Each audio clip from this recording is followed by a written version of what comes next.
Friends, Bangladesh నుండి చాలా పెద్ద అప్డేట్ వచ్చింది. నేను 3 రోజుల నుండి మెయిన్ మీడియా కంటే ముందు నుండి చెబుతూనే ఉన్నా, పాకిస్తాన్ ఐఎస్ఐ చాలా పెద్ద గేమ్ ఆడుతోంది అని చెబుతూనే ఉన్నా. మొదటగా హ్యాపీ న్యూస్ ఏంటి అంటే ఉస్మాన్ హాదీ చనిపోయాడు. ఉస్మాన్ హాదీ ఎవరు అంటే లాస్ట్ శుక్రవారం రోజు గ్రేటర్ బంగ్లాదేశ్ మ్యాప్ ను ఫేస్బుక్ లో రిలీజ్ చేసిన కొద్ది గంటల తర్వాత ఎవరో గుర్తు తెలియని గన్ నోన్ మెన్, గన్ భాష తెలిసిన వాళ్ళు కాల్చారు అని చెప్పా కదా. ఉస్మాన్ షరీఫ్ హాదీ ఇంకలాబ్ మోర్చా అనే కట్టర్ ఇస్లామిక్ రైట్ వింగ్ పార్టీకి ముఖ్య లీడర్. ఈ హాదీ 2024 ఆగస్టులో స్టూడెంట్ ప్రొటెస్ట్ లో చెలరేగిపోయిన వ్యక్తి, చదువుకున్నవాడు, విప్లవ భావాల పేరు మీద యాంటీ ఇండియా ఎజెండాతో ముందుకు వెళ్తున్న వ్యక్తి ఉస్మాన్ హాదీ. బుల్లెట్ గాయాలతో హాస్పిటల్లో చికిత్స పొందుతూ నిన్న రాత్రి చనిపోయాడు. ఇతని చావు తర్వాత ఢాకా చేయి దాటిపోయింది. నిన్న రాత్రి ఉస్మాన్ హాదీ చావు వార్త విన్న వెంటనే బంగ్లాదేశీ గూండాలు చిట్టగాంగ్ లో ఉన్న ఇండియన్ హై కమిషన్ ఆఫీస్ పై, మన భారతీయ దౌత్యవేత్తల ఇంటిపై దాడికి దిగారు. ఆ విజువల్స్ ఒకసారి చూడండి. ఒక బంగ్లాదేశీ హిందువును, జీవించి ఉన్న వ్యక్తిని కాల్ చేశారు. మొన్న ఇండియన్ హై కమిషన్ ఆఫ్ ఢాకాలో దాడి చేశారు. ఎంబసీపై, వీసా ఆఫీసర్స్ పై దాడి చేస్తున్నారు. నారే తక్దీర్, అల్లాహు అక్బర్ స్లోగన్స్ తో యాంటీ ఇండియా ప్రొటెస్ట్ చేస్తున్నారు. వీళ్ళ కోపం ఏ రేంజ్ కు వెళ్ళింది అంటే ఈ ఎదవలు బీనేపోల్ ఇండియా బంగ్లాదేశ్ బార్డర్ వరకు లాంగ్ మార్చ్ చేసి కంచెలు తెంచండి, ఇండియన్ ఆర్మీతో యుద్ధం చేస్తాము అంటున్నారు. ఉస్మాన్ హాదీను ఇండియా మన రా చంపింది అని మన పైన ఆరోపణలు చేస్తున్నారు. రిక్వెస్ట్ ఏంటి అంటే వీళ్ళను ఇండియా లోపల అలో చేసి ఒతికి ఆరేసి వెనక్కి పంపాలి. ఈ వీడియో చూడండి. ఢాకాలో ఉన్న చైనాత్ సంస్కృతి భవన్ లో ఉన్న మ్యూజికల్ ఇన్స్ట్రుమెంట్స్ పై ఇండియన్ కల్చర్ ను ధ్వంసం చేస్తున్నారు. అవామీ పార్టీకు చెందిన మాజీ ఎడ్యుకేషనల్ మినిస్టర్ అయిన మొహిబుల్ హాసన్ చౌదరి ఇంటిని తగలెట్టేసిన దృశ్యాలు ఇక్కడ చూడొచ్చు. ఢాకాలో ఉన్న సీనియర్ జర్నలిస్ట్ అయిన నురుల్ కబీర్ ను కార్ నుండి గుంజి రోడ్ లో పడేసి ఉతికి ఆరేశారు. షేక్ ముజ్బుర్ రెహమాన్ ఇంటిపై దాడి చేశారు. ఇండియా యొక్క అసిస్టెంట్ హై కమిషన్ బయట పోలీసుల బందోబస్తు ఒకసారి చూడండి. ఢాకాలో ఉన్న Indian embassy, Indian high commission, passport, visa కేంద్రాలు ఇవన్నీ ఢాకాలో ఉన్నా కూడా ఇవి భారతదేశ భూభాగాలు. ఇండియన్ ఎంబసీ లోపల బంగ్లాదేశీ పోలీసులు దూరలేరు. ఇండియన్ ఎంబసీలో ఉన్న వ్యక్తులను అరెస్ట్ చేయలేరు. ఒకవేళ ఈ చిల్లరగారులు భారతీయ దౌత్యవేత్తలను చంపేస్తే మొహమ్మద్ యూనిస్ ప్రాణాలకే మంచిది కాదు. మిమ్మల్ని పుట్టించిన దేశానికి చంపడం కూడా తెలుసు. Don't teach your daddies. ఈ యాంగ్రీ మాబ్ వెనక ఎవరున్నారు, ఇదంతా ఎవరు చేయిస్తున్నారు అంటే జమాతే ఇస్లామీ అనే కట్టర్ Islamic right wing religious party, ముల్లా ద్వారా నడిచే పార్టీనే ఇదంతా చేయిస్తోంది. బంగ్లాదేశ్లో షరియా చట్టాలను తీసుకురావాలి, బంగ్లాదేశ్ను సెకండ్ పాకిస్తాన్ చేయాలని చూస్తున్నారు. ఈ జమాతే ఇస్లామీ పార్టీకు సపోర్ట్ చేస్తోంది ముదురు నాయకుడు మొహమ్మద్ యూనిస్. ఈ పార్టీకు పాకిస్తాన్ ఇంటెలిజెన్స్ ఏజెన్సీ అయిన ఐఎస్ఐ సపోర్ట్ చేస్తోంది. ఇక్కడ ఐఎస్ఐ ఆడుతున్న గేమ్ ఏంటి అంటే ఉస్మాన్ హాదీ చావుకు కారణం రా. ఇతన్ని చంపిన అలంగీర్ అండ్ కరీం మసూద్ అలియాస్ రాహుల్ ఇద్దరు ఇండియన్ బోర్డర్ దాటి ఇండియాకు పారిపోయారు. షేక్ హసీనాను స్టూడెంట్స్ తరిమేసిన తర్వాత ఇండియాని ఆశ్రయం ఇచ్చింది. పాక్ ఐఎస్ఐ బంగ్లాదేశ్లో చేస్తున్న ప్రాపగెండా ఫిబ్రవరి 2026లో జరిగే ఎన్నికల్లో మళ్లీ షేక్ హసీనాను ప్రధానిగా నిలబెట్టడానికి ఇండియా ట్రై చేస్తోంది. హసీనా మెయిన్ పొలిటికల్ ఒపోనెంట్స్ ను క్రూరంగా చంపేస్తున్నారు. ఉస్మాన్ హాదీ షేక్ హసీనాను విమర్శించాడు కాబట్టే లేపేశారు. బంగ్లాదేశ్ ఎనిమీస్ కు ఇండియా ఆశ్రమిస్తోంది. India is becoming safe haven to our enemies అని యూనిస్ అంటాడు. బంగ్లాదేశ్ రాజకీయాలను కాపాడాలి అంటే ఇండియాను వ్యతిరేకించాలి, హిందువులను వ్యతిరేకించాలి అని చెప్పి యాంటీ ఇండియా ప్రొటెస్ట్ చేస్తున్నారు. షేక్ హసీనా అవామీ పార్టీ సపోర్టర్స్ ను బెదిరించి కూర్చోబెడుతున్నారు. జర్నలిస్టులను లేపేస్తున్నారు. లిబరల్ మీడియా నోళ్లు నొక్కేస్తున్నారు. To be very precise, Jamaat Islami పార్టీను గెలిపించడానికి ఇండియాను బూచిగా చూపించి ఇస్లామిక్ ఓట్స్ చీలకుండా ఉండడానికి కన్సాలిడేట్ చేస్తున్నారు. ఉస్మాన్ హాదీ ఎప్పుడు చచ్చిపోతాడని యూనిస్ వెయిట్ చేశాడు.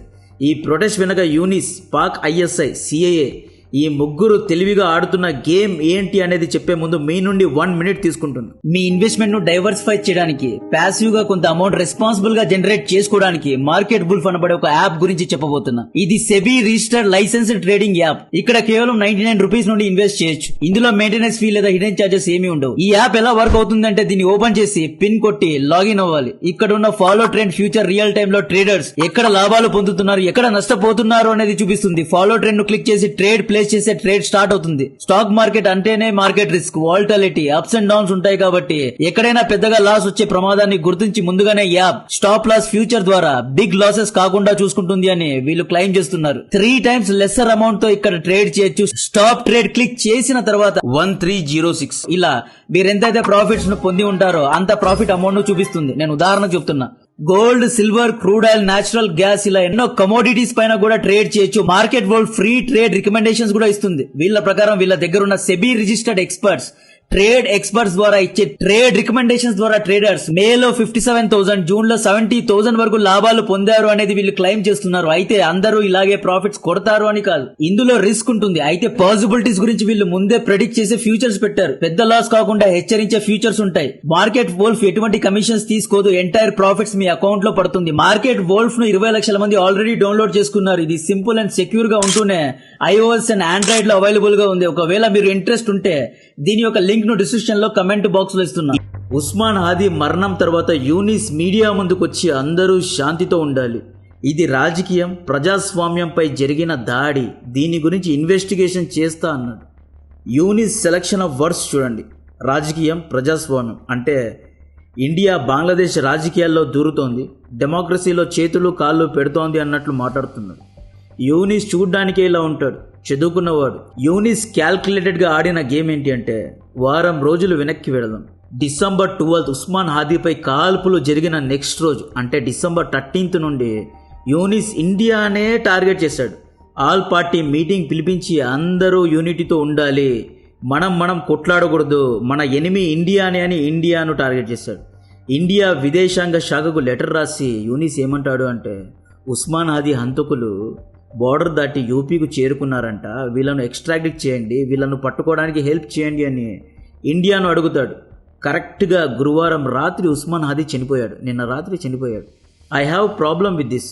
యూనిస్ స్టైల్ మొదటి నుండి చూసుకోండి. యూనిస్ శుక్రవారం రోజే, రిలీజియస్ డే రోజే పెద్ద పెద్ద కార్యక్రమాలు చేస్తూ ఉంటాడు. హసీనాపై పెద్ద ఎత్తున ప్రొటెస్ట్ శుక్రవారమే చేస్తాడు. ఆర్మీపై ప్రొటెస్ట్ శుక్రవారమే. నేను రిజైన్ చేస్తా అనే బెదిరింపులు శుక్రవారమే చేశాడు. ఈ డ్రామా, ఈ చిల్లర కార్యక్రమాలు యూనిస్ శుక్రవారం రోజే పెట్టుకుంటాడు. గురువారం రాత్రి హాదీను హాస్పిటల్లో చంపారు లేదా ఇతను చనిపోయాడో తెలియదు కానీ ఫ్రైడే రోజు రిలీజియస్ డే చూసుకొని యాంటీ ఇండియా ప్రొటెస్ట్ ను మొదలు పెట్టారు. వగలు ముసలోడు దొంగను పట్టుకొని ఏడ్చినట్లు నోబెల్ శాంతి గ్రహీత గారి చీకటి భాగోతాలు ఎన్నో ఉన్నాయి, అన్నీ చెప్తా. ఉస్మాన్ హాదీ చనిపోవడానికి ఒక రోజు ముందు December 11న బంగ్లాదేశ్లో ఎన్నికలను February 2026లో కండక్ట్ చేయనున్నాము అని ప్రకటన చేశాడు యూనిస్. బంగ్లాదేశ్లో 3 పెద్ద పార్టీలు ఉన్నాయి. ఒకటి హసీనా అవామీ పార్టీ, ఈ పార్టీ రేస్లో లేదు, హసీనాను బ్యాన్ చేశారు. రెండో పెద్ద పార్టీ పేరు ఖలీదా జియా గారి బంగ్లాదేశ్ నేషనలిస్టిక్ పార్టీ, ఈవిడకు గెలిచే అవకాశం 30% ఉంది. మూడో పార్టీ పేరు జమాతే ఇస్లామీ పార్టీ, ఇది పాకిస్తాన్ బ్యాక్ చేసే పార్టీ. 1971 యుద్ధంలో పాకిస్తాన్ ఆర్మీకు సపోర్ట్ చేసిన రజాకర్, అల్ షమ్, అల్ షిబీర్ సభ్యులు పెట్టిన ప్రో పాకిస్తాన్ పార్టీ పేరే జమాతే ఇస్లామీ. ఈ పార్టీను 2013లో ఎన్నికల్లో నిలబడకూడదు అని షేక్ హసీనా బ్యాన్ చేసింది. 2013 వరకు జమాతేకు సింగిల్ డిజిట్ ఎంపీ సీట్స్ కూడా లేవు. 2024 ఆగస్టు వరకు చాలా మందికి జమాతే ఇస్లామీ ఎవరు అనేది తెలియదు. 1% ఓట్ షేర్ ఉన్న జమాతే ఇస్లామీకి ఇప్పుడు 29% ఓట్ షేర్ ఉంది. లాస్ట్ పార్టీ నహీద్ ఇస్లాం నిబ్బా పార్టీ, నేషనల్ సిటిజన్ పార్టీ, ఇది స్టూడెంట్ పార్టీ, దీనికి పెద్దగా ఫాలోయింగ్ లేదు, ఓన్లీ 6% ఓట్ షేర్ మాత్రమే ఉంది. బిఎన్పి పార్టీ నాయకురాలు Begum Khaleda Zia is not happy with Mohammed Yunus. ఖలీదాకు యూనిస్ ఇప్పుడు నచ్చడం లేదు. ఎందుకు నచ్చడం లేదు అంటే ఆగస్టు 2024 నుండి యూనిస్ బంగ్లాదేశ్కు ఇంటరిమ్ లీడర్గా ఉన్నాడు. బంగ్లాదేశ్లో ఎన్నికలు నిర్వహించలేదు, కాకమ్మ కథలు చెప్తూ డిలే చేసుకుంటూ వచ్చాడు. యూనిస్ ఏమన్నాడు, ఫస్ట్ నేను బంగ్లాదేశ్ ఆర్థిక వ్యవస్థను సరిచేసి ఆ తర్వాత ఎలక్షన్ డేట్ను అనౌన్స్ చేస్తా అన్నాడు. ఆ తర్వాత గ్యాస్ ధరలు, వీట్ ధరలు, బియ్యం ధరలు తగ్గిస్తా అన్నాడు. అసమానతలను తగ్గించిన తర్వాతే ఎన్నికల డేట్ను అనౌన్స్ చేస్తా అన్నాడు.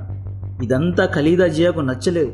ఖలీదా జియాను యూనిస్ రోలర్ కోస్టర్ రైడ్కు తీసుకెళ్లాడు. యూనిస్ ఎందుకు డేట్ను డిలే చేశాడు అంటే కావాలనే చేశాడు. ఈ గ్యాప్లో యూనిస్ జమాతే ఇస్లామీ పార్టీపై బ్యాన్ను ఎత్తివేశాడు.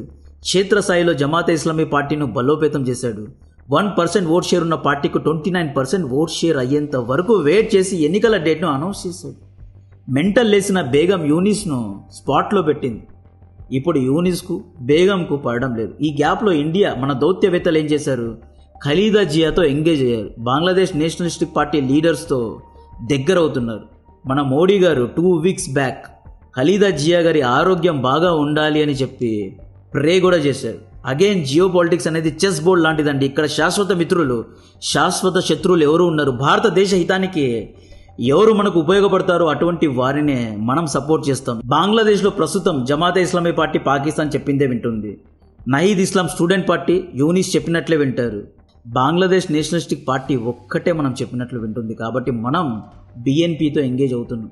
ఇండియా బిఎన్పితో ఎంగేజ్ అవ్వడం యూనిస్కు నచ్చలేదు, పాకిస్తాన్ ఐఎస్ఐకి కూడా నచ్చలేదు. బేగంను బుట్టలో వేసుకొని మళ్ళీ ఇండియా బంగ్లాదేశ్ను కంట్రోల్ చేస్తుందేమో అని చెప్పి బిఎన్పి ఖలీదా జియా పార్టీను దెబ్బ కొట్టడానికి జమాతే ఇస్లామీకు సపోర్ట్ చేస్తున్నారు, ప్రొటెస్ట్ చేస్తున్నారు. బంగ్లాదేశీ లిబరల్ జర్నలిస్టులు ఈ ప్రొటెస్ట్ను ఖండిస్తారు అని చెప్పి జర్నలిజంను అణిచివేస్తున్నారు. మీడియా హౌసెస్ను బ్యాన్ చేస్తున్నారు. మీడియా హౌసెస్ యొక్క ఆఫీసర్స్పై దాడి చేస్తున్నారు. ఎవరైనా మోడరేట్ ఓటర్స్ ఉంటారు కదా, లిబరల్ ఓటర్స్, సెక్యులర్ ఓటర్స్, వీళ్ళందరినీ బెదిరిస్తున్నారు. ఎవరే కానీ ఓట్స్ వేయకుండా చేస్తున్నారు. ఇస్లామిక్ ఓట్స్ మొత్తాన్ని కన్సాలిడేట్ చేసి జమాతే ఇస్లామీను గెలిపించడానికి తెగ ప్రయత్నాలు చేస్తున్నాడు యూనిస్. సో గేమ్ మీకు అర్థమైంది అనుకుంటున్నాను. పాకిస్తాన్ ఎందుకు బంగ్లాదేశ్ రాజకీయాల్లో దూరుతోంది అంటే, జమాతే ఇస్లామీ పార్టీకి సపోర్ట్ చేస్తోంది అంటే, పాకిస్తాన్కు నార్త్ ఈస్ట్ రాష్ట్రాల యాక్సెస్ కావాలి. నార్త్ ఈస్ట్ను మరో కాశ్మీర్ చేయాలి అని చూస్తున్నారు. నార్త్ ఈస్ట్లో జీహాద్ చేయాలి అనుకుంటున్నారు. నార్త్ ఈస్ట్లోని యువతను రెచ్చగొట్టి మణిపూర్, మిజోరం, ఇక్కడున్న అడవుల్లో లేదా ట్రైబల్ యువతను రెచ్చగొట్టి భారత్కు వ్యతిరేకంగా ఉద్యమాలు చేయడానికి ప్లానింగ్ జరుగుతోంది. అందుకే మనం నార్త్ ఈస్ట్లో 3 ఆర్మీ బేసెస్ను కట్టుకున్నాం. రీసెంట్గా కూడా మిజోరం బార్డర్ దగ్గర కూడా ఇంకొక ఆర్మీ బేస్ను మనం మొన్నే కట్టుకున్నాం. మియాన్మార్ బార్డర్లో ఉన్న ఉల్ఫా క్యాంపుకు చెందిన పరేష్ బరువాను ఢాకాలో ఆశ్రమించారు. ఇతను చైనాకు చాలా కావాల్సిన వ్యక్తి. సో ఉల్ఫా, జమాతే ఇస్లామీ, పాకిస్తాన్ ఐఎస్ఐ, యూనిస్, నహీద్ ఇస్లాం వీళ్ళందరూ యాంటీ ఇండియా ప్రాపగెండాను ఒక విషయాన్ని చిమ్ముతున్నారు. జమాతే ఇస్లామీకే పడేలా చూస్తున్నారు. ఓట్లు చీలకుండా జాగ్రత్త పడుతున్నారు. Bangladesh national party, student party and మిగతా లిబరల్ పార్టీస్ మధ్య ఓట్స్ కనుక చీలితే జమాతే ఇస్లామీకు మెజారిటీ రాదు. కాబట్టే anti India, anti Hindu propaganda చేసి అందరినీ ఒక్కటి చేస్తున్నారు. నహీద్ ఇస్లాం జమాతే ఇస్లామీతో కోలేషన్ పార్ట్నర్గా ఉండబోతున్నాడు. వీళ్ళిద్దరూ కలిసి మొహమ్మద్ యూనిస్ను ప్రెసిడెంట్ చేస్తారో ఏం చేస్తారో మనకు తెలియదు. నార్త్ ఈస్ట్ యొక్క బార్డర్ను, నార్త్ ఈస్ట్ యాక్సెస్ను పాకిస్తాన్కు ఇవ్వనున్నారు. కాబట్టే all eyes on Bangladesh, Bangladesh అని ఇన్నిసార్లు చెబుతున్నా. బాహాటంగా బిఎన్పి పార్టీకు సపోర్ట్ చేయాలి, ఫండింగ్ ఇవ్వాలి. ఖలీదా జియా ఆరోగ్యం సరిగ్గా లేదండి. This is very bad news to India. Khaleda Zia ఆరోగ్యం పూర్తిగా చెడిపోయింది. మేబీ ఇంకొక నెలలో లేదా ఇంకొన్ని వారాల్లో ఈవిడ మేబీ చనిపోతారు అనే వార్తలు కూడా వస్తున్నాయి. సో బంగ్లాదేశ్ రాజకీయాలు మొత్తం వన్ సైడ్ అయిపోయాయి. మనం డెఫినెట్గా ఇక్కడ ఇంటర్వ్యూన్ అవ్వాల్సిన అవసరం ఉంది. అంత ఈజీగా దాన్ని తీసుకోకూడదు. బంగ్లాదేశ్ను మనమే పుట్టించాం, అంత ఈజీగా బంగ్లాదేశ్ను వదులుకోకూడదు.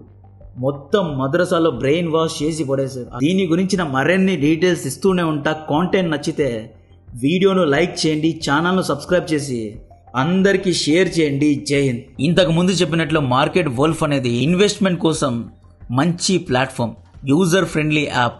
దీన్ని 20 లక్షల మంది ఆల్రెడీ డౌన్లోడ్ చేసుకున్నారు. ఒకవేళ ఇంట్రెస్ట్ ఉంటే దీని యొక్క లింక్ను డిస్క్రిప్షన్లో కమెంట్ బాక్స్లో ఇస్తున్నా. లింక్ను క్లిక్ చేసి దీన్ని అవైల్ చేసుకోగలరు.